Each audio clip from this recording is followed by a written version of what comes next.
오늘 본문은 다윗의 통치 초기에 일어난 사건이라고 추정이 됩니다.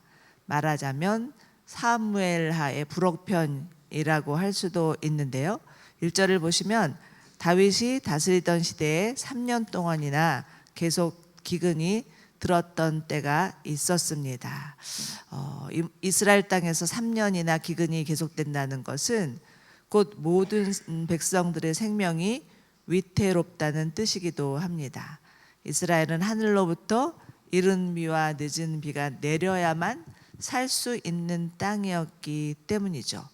다윗은 하나님께 비를 내려주시기를 간절히 기도하는데 하나님으로부터 온 응답은 의외였습니다.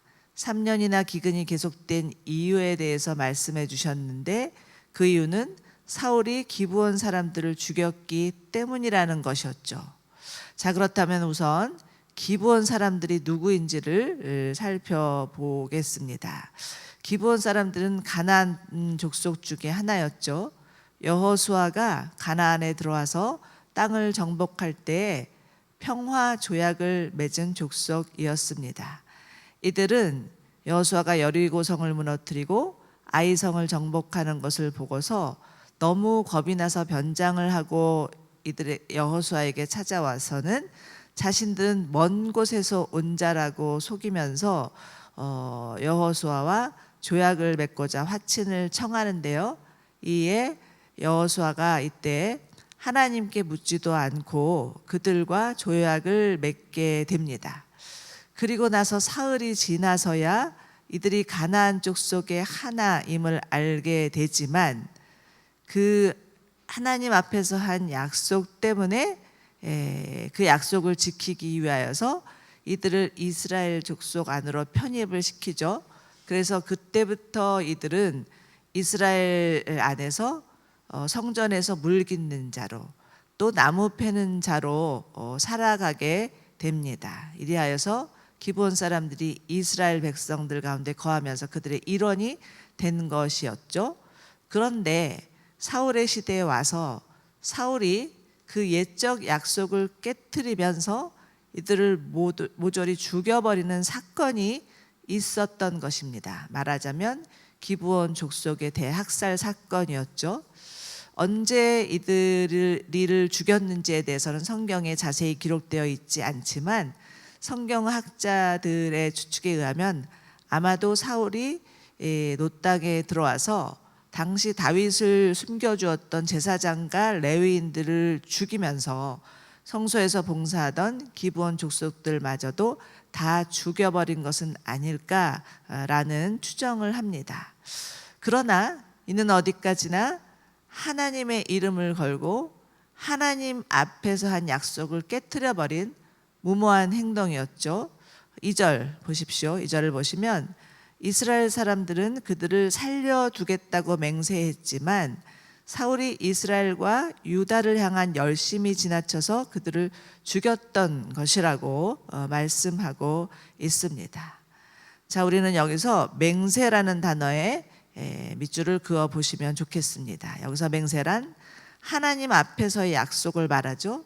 하나님의 이름을 걸고 이들을 살려주겠다고 약속을 했던 그 맹세를 말합니다. 이는 하나님의 명예를 건 맹세였죠. 그런데 이것을 사울이 어긴 것은 무분별한 자기의 열성이었고 자신의 생각이었죠.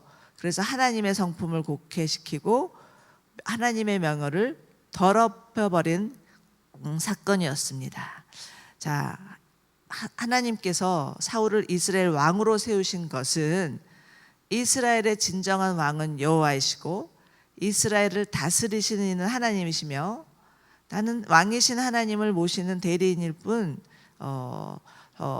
정말 내가 이스라엘의 왕은 아닙니다라는 고백을 받기를 원하셨고 이스라엘을 섬기기를 원하셨죠.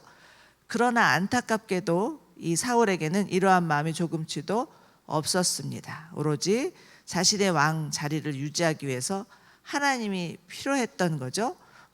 만약에 하나님도 필요 없다 생각하면 얼마든지 하나님의 법을 무시하고 자기 마음대로 행할 수 있는 그런 생각을 가진 자였습니다. 그런데 여러분, 우리가 이 오늘 말씀에서 얻어야 될 교훈은 하나님은 약속의 하나님이시고 우리와 한 약속을 반드시 지키실 뿐만 아니라 우리 또한 하나님의 이름으로 한 약속을 지키시기를 원하신다는 것이죠. 시샘말로 그런 말이 있죠. 약속은 지키라고 있는 것이지 말만 하라고 있는 게 아니다.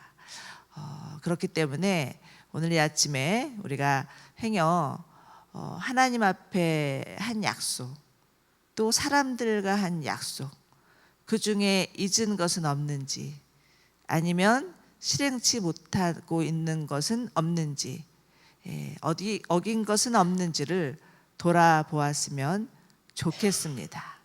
사실 솔직히 말해서 우리 삶을 돌아보면 우리가 얼마나 헛된 맹세들을 남발하고 있는지 모릅니다.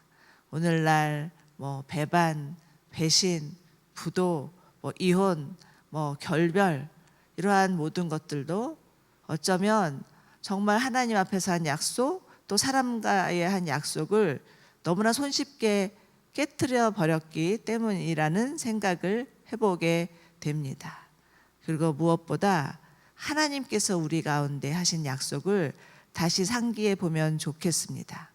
우리가 어쩌면은 약속을 그렇게 중하게 여기지 않고 소홀히 여겼기 때문에 하나님도 우리에게 한 약속을 지켜주시지 못할 것이라는 잘못된 생각을 가지고 있는지도 모르겠습니다. 그러나 여러분, 하나님은 약속의 하나님이시고 하나님께서 하신 약속은 반드시 이루시는 분이심을 믿으시기 바랍니다. 그리고 또한 우리 삶 가운데 우리가 한 약속을 하나님이 정말 우리와 함께 하시기 때문에 그 약속을 지켜낼 수 있도록 주님 앞에 기도하며 나아갈 수 있기를 간절히 바랍니다. 3절을 보시면 다윗은 기브온 사람들에게 묻습니다. 너희에게 어떻게 해주면 좋겠느냐? 내가 무엇으로 보상해주면 너희가 여호와의 유업을 위해 복을 빌리겠느냐라고 묻죠. 이때 다윗은 이스라엘의 기근의 원인이 무엇인지를 깨닫게 되고 그것이 정말 사울이 하나님 앞에서 맹세를 지키지 못했기 때문에 그것이 원인이 되어서 이토록 지독한 기근이 들었다는 것을 비로소 알게 됩니다. 여러분, 우리가 겪는 고난에는 세 종류의 고난이 있습니다. 첫째는 주님을 섬기다가 받는 고난이죠. 복음을 전하다가 죽임을 당하거나 쫓겨다니거나 핍박을 받는 것 등등입니다. 둘째는 애매한 고난이죠. 자연재해나 교통사고 같은 재난들입니다. 그러나 대부분의 고난은 우리의 잘못으로 인한 고난들이죠. 자신의 욕심, 불순종, 교만, 타락으로 인해서 발생하는 고난입니다. 이것은 반드시 하나님께 용서를 구하고 돌이켜야 회복이 일어납니다.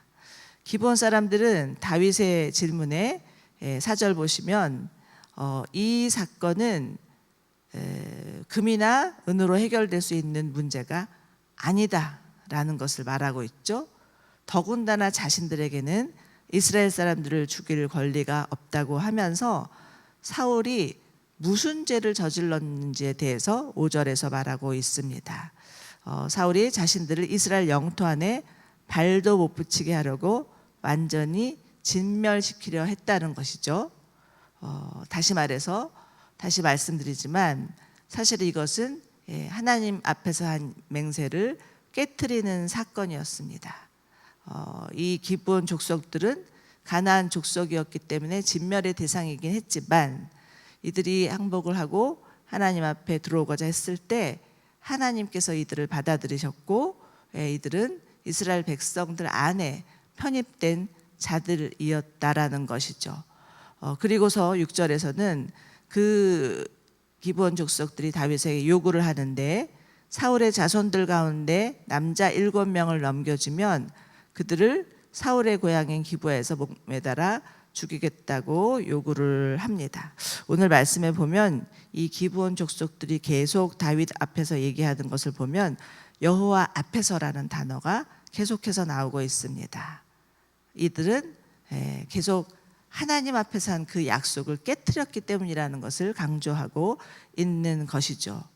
다윗은 이들의 그 요구를 그대로 응하면서 다만 요나단의 아들인 무비보셋은 남겨두고 다른 사울의 아들들과 사울의 딸 메랍이 낳은 5 아들을 기브온 사람들에게 넘겨주는데요. 7절을 보시기 바랍니다. 7절을 보시면 맹세라는 단어가 또다시 한번 나오고 있습니다. 이 맹세에도 동그라미를 쳐 보시기 바랍니다. 무비보셋을 살려둔 이유는 다윗이 요나단과 함께한 언약, 여호와 하나님 앞에서 한 그 언약 때문에 무비보셋을 남겨두었던 것이죠. 지금 다윗은 3년의 기근이 사울과 그 집안에 흘린 피로 인한 죄 때문이라는 것을 듣게 되었지만 그럼에도 불구하고 요나단과 한 약속 때문에 무비보셋만은 살려두는 모습을 볼 수가 있습니다.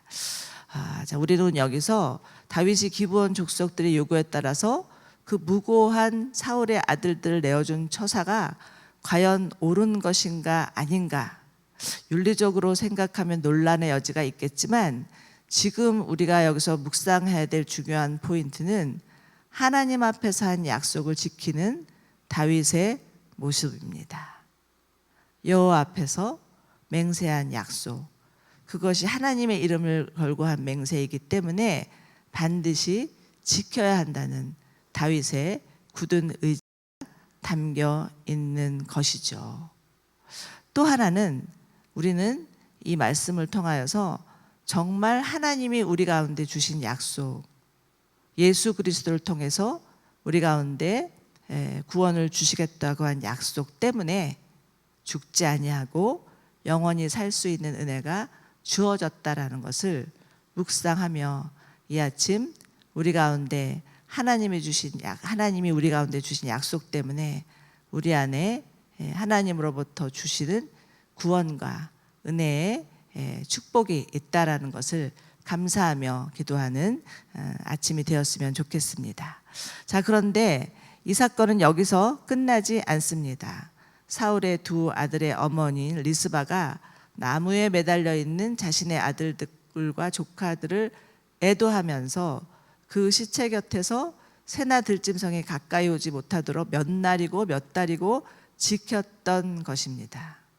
여러분, 리스바는 사울의 첩으로 살다가 사울의 부하 아브날에게 농간을 당하고 자기 아들들이 억울하게 죽임을 당한 아주 너무나 불행한 여인이었습니다.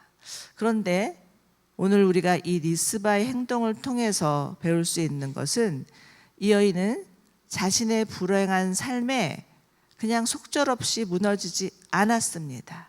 그리고 자신의 방식대로 저항을 하는 거죠. 자신의 원통함을 끝까지 호소하며 이 원한을 풀어주도록 그렇게 호소하고 있는 모습을 볼 수가 있습니다. 그리고 마침내 이 소식을 들은 다윗이 직접 그 사실을 알아보고자 찾아오죠. 찾아와서 그 사울과 그 아들 요나단의 뼈를 야베스 길라 사람들에게서 찾았노라고 12절에서 나오고 있습니다. 또한 또 그 목매달아 죽인 그 뼈들을 그 요나단의 뼈들과 또 그 아들들의 뼈들을 다 가져다가 오는 모습도 13절을 통해서 우리가 볼 수 있습니다. 그리고 이 모든 시신을 가져다가 그 사울의 가족 묘실에 장사를 지내게 되는데요. 어찌 보면 그 리브가의 애통함을 듣고 그 애통함에 귀를 기울인 그런 결과였습니다. 자, 마지막 14절을 보십시오. 14절에서 그 후에 하나님께서는 그 땅을 위한 기도를 들어주셨노라고 말씀하고 있습니다. 여기서 그 후란 사울의 죗값을 대신 치르고 리브가의 애통함을 들어준 후를 말합니다.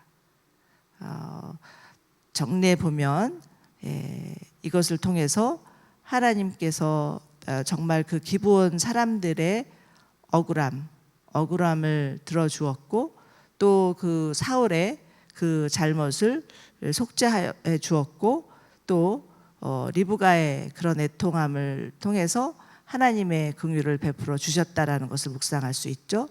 저는 이 말씀을 묵상하다가 역대하 7장 14절이 생각났습니다. 역대하 7장 14절에서는 이렇게 말씀하고 있죠. 내 이름으로 일컫는 내 백성이 그들의 악한 길에서 떠나 스스로 낮추고 기도하여 내 얼굴을 찾으면 내가 하늘에서 듣고 그들의 죄를 사하고 그들의 땅을 고칠지라. 여러분, 하나님은 우리의 기도를 들으시는 분이십니다. 아무리 큰 잘못을 저질렀다 해도 하나님 앞에 나와 용서를 구하고 겸손히 엎드리면 우리의 모든 죄를 사하여 주시고 하나님의 공의와 사랑을 베풀어 주셔서 우리를 고치시고 회복시키시는 분이십니다. 우리 또한 사울과 같이 교만하고 목이 곧아서 하나님의 말씀보다는 자기 소견에 오른 대로 행하며 웬만해서는 자기 생각을 굽히지 아니하는 그러한 불순종이 있지만 다윗과 같이 자신의 잘못을 인정하고 하나님의 긍휼을 구하며 나아가는 자들의 기도를 외면치 아니하시고 들으시는 하나님이심을 믿으시기 바랍니다. 또한 하나님의 얼굴에 도우심을 구하며 애통함으로 드리는 기도는 절대 땅에 떨어지지 아니하고 하나님의 때가 되면 반드시 열매 맺으실 것도 믿으시기 바랍니다. 이 아침 또 주의 얼굴에 도우심을 구하기 위해서 주님의 성전에 나오신 여러분들 가운데 정말 끝까지 포기하지 아니하고 응답이 될 때까지 기도하기로 결단했을 때 하나님께서 우리의 기도를 들어주시고 우리의 기도에 응답하여 주셔서 우리 가운데 주님이 주시는 그 은혜와 또 긍휼을 베풀어 주시고 우리의 삶 가운데 기도를 통한 열매가 맺힐 것을 믿으시는 이 새벽 되시기를 바랍니다.